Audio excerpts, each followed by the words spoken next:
there. All these reporters from mainstream media, they go there, but they don't report on it.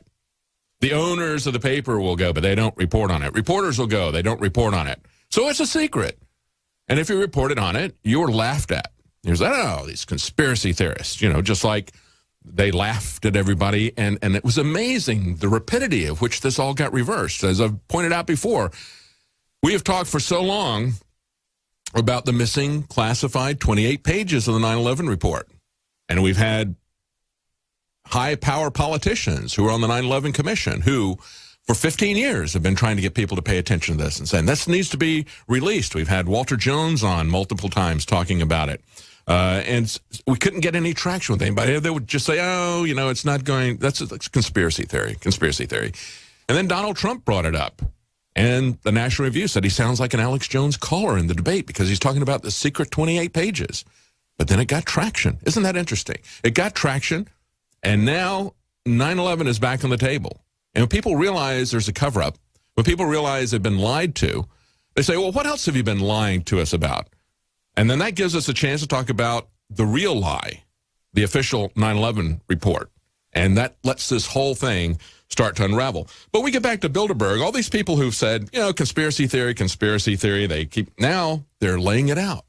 And they're telling you the same types of stuff that we have told you in the past. Over the years, there's been numerous rumors of career launches and future presidents decided at Bilderberg. This is CNBC saying this, mainstream media. I thought that was a conspiracy theory. They said Bill Clinton was a conference attendee in 1991 as a mere governor of Arkansas, a year before he was elected U.S. president. Tony Blair was only a shadow minister when he got his invitation in 1993. And, of course, they quote The Independent, because The Independent's saying that too now. Okay? Then they go on to talk about all the people that are there, people from Shell, Deutsche Bank, Siemens, Henry Kissinger, former head of the European Commission is there. Also, the head of the IMF, and also of the World Economic Forum, and then the King of the Netherlands, okay? All this stuff there. So then you get to Slate, who was just last week calling Alex Jones a wild-eyed conspiracy theorist. And now they talk about the Bilderberg blackout. But wait a minute, Slate.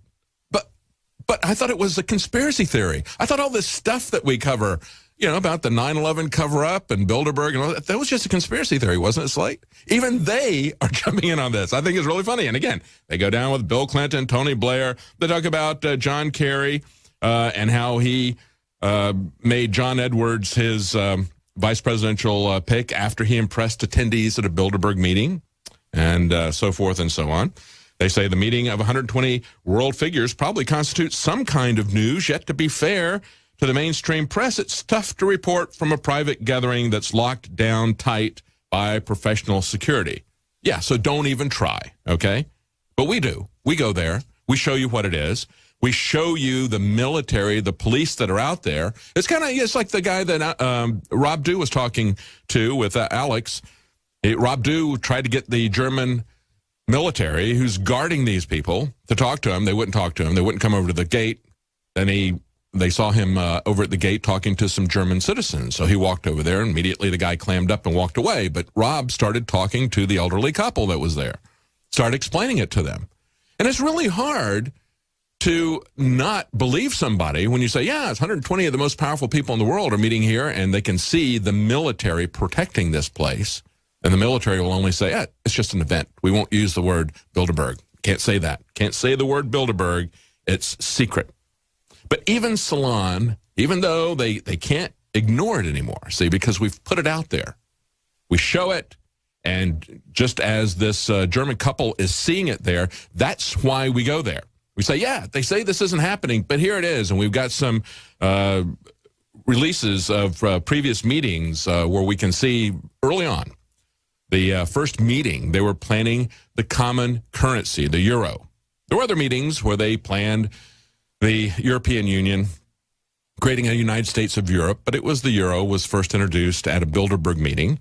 And, of course, this isn't the only group.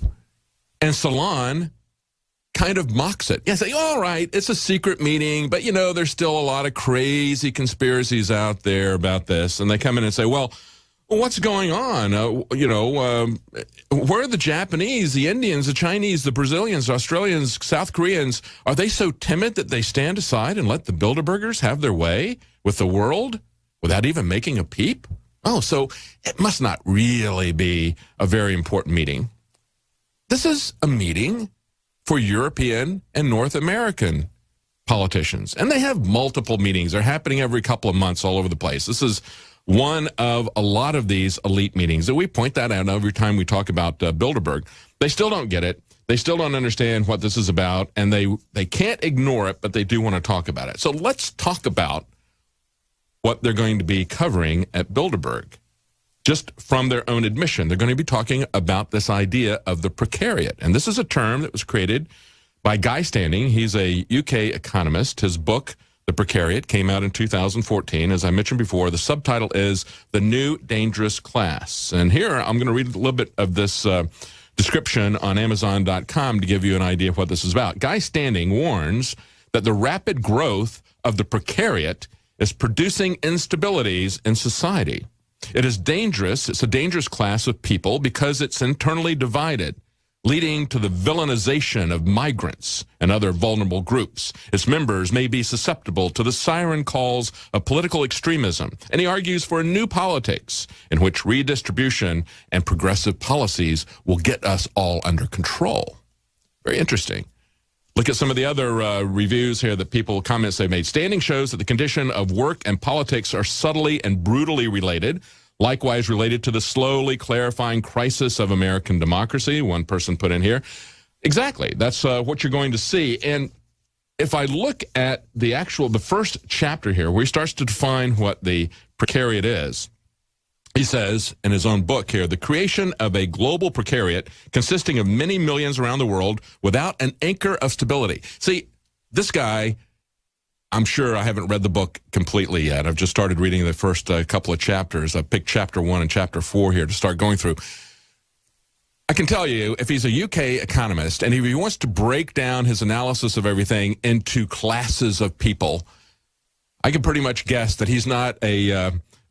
he's not a libertarian economist, okay? He is some kind of a neo-Marxist of some stripe. And, of course, precariat harkens back to the proletariat that Marx gave us. You know, this is the underclass, the people who now they believe are dangerously precarious. Why? Because of what they have done to us. You're probably part of the precariat. Let me read you what he says, this anchor they're taking away the anchor of stability from the world. They are becoming a new dangerous class. They're prone to listen to ugly voices and vote for people who want to change this globalism. You know, people like Donald Trump, those ugly voices that they keep telling us are ugly voices. And to use their votes and their money to give those ugly voices a political platform of increasing influence. This is what they're reading at Bilderberg. How do we control these people? How do we keep them in this United States of Europe that we've created? How do we keep Britain from leaving?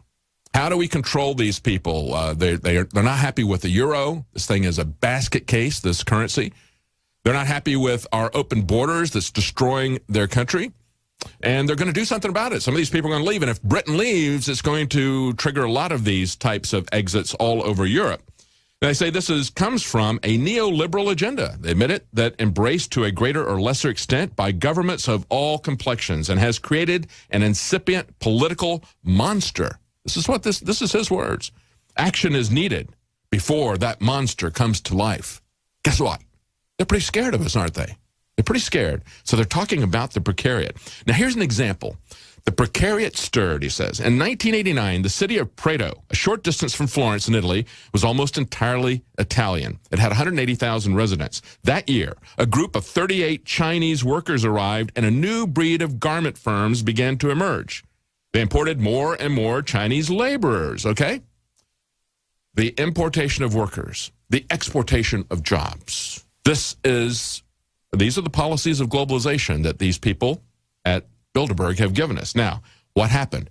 That was the situation in 1989. Basically, 180,000 residents, this Italian city, and just 38 Chinese workers come. By 2008, there were 4,200 Chinese companies registered in the city, 45,000 Chinese workers. So they go from 38 Chinese workers to 45,000 Chinese workers. And there are 4,200 Chinese firms. They're making up 1/5 of the city's population. They were producing 1 million garments every day, enough to dress the world's population in 20 years, according to calculations by the city officials. Meanwhile, undercut by the Chinese, buffeted by competition from India and Bangladesh, local Italian firms shed workers in droves. And by 2010, they only had 20,000 Italians working in this town, 11,000 fewer than in 2000. In other words, a full third of the people had lost their jobs. Then came the financial shock, which hit Prato in much the same way as it did many of the old industrial areas of Europe and North America. Bankruptcies multiplied, unemployment rose, and resentment turned nasty. Oh, well, they shouldn't be afraid. They shouldn't be angry about that. I mean, you got the globalists are making a lot of money, and you're getting those cheap goods. Isn't that great? But you have no job. See, same thing is going to happen in spades with robots. And that's the other issue that's coming. It's not even going to be about immigrants. It's going to be about technology displacement. But listen to what happened. Within months, the political left have been swept from power by what this guy Standing, calls the xenophobic Northern League.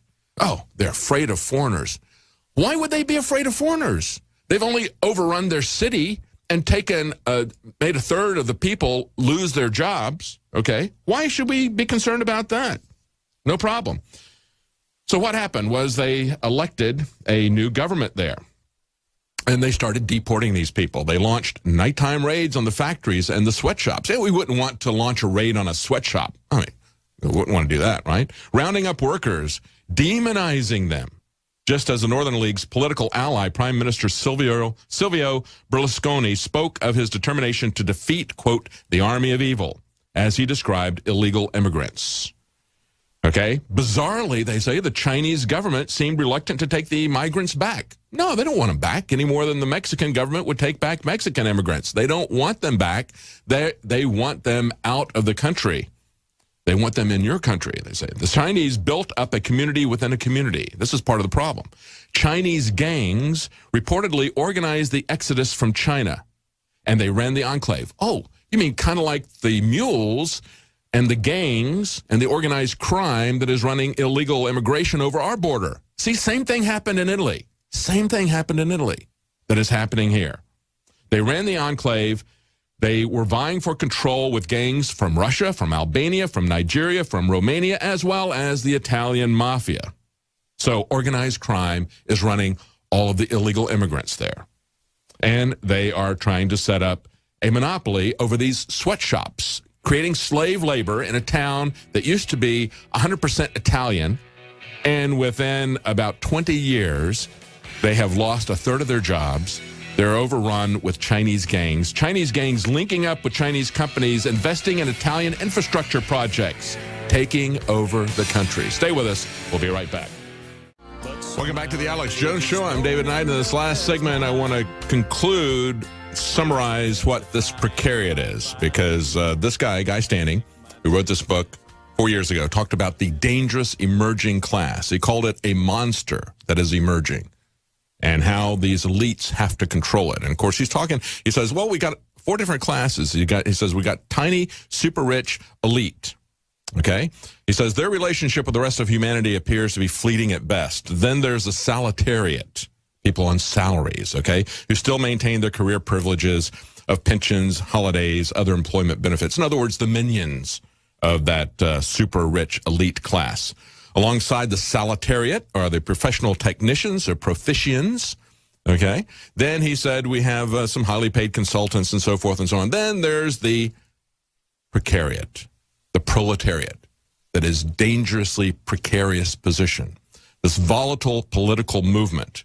And this is something that we have seen throughout history. That example that I just read you in the last section there about the city of Prato from 1989 to 2008. Okay, short period, 20, 30 years there. Okay, 20 years. What happened to transform that town there? And what we're looking at here are political, technological, economic forces that are changing Italy and changing America in the same way. And this small town that he picks as an example is something that is going to be happening in America.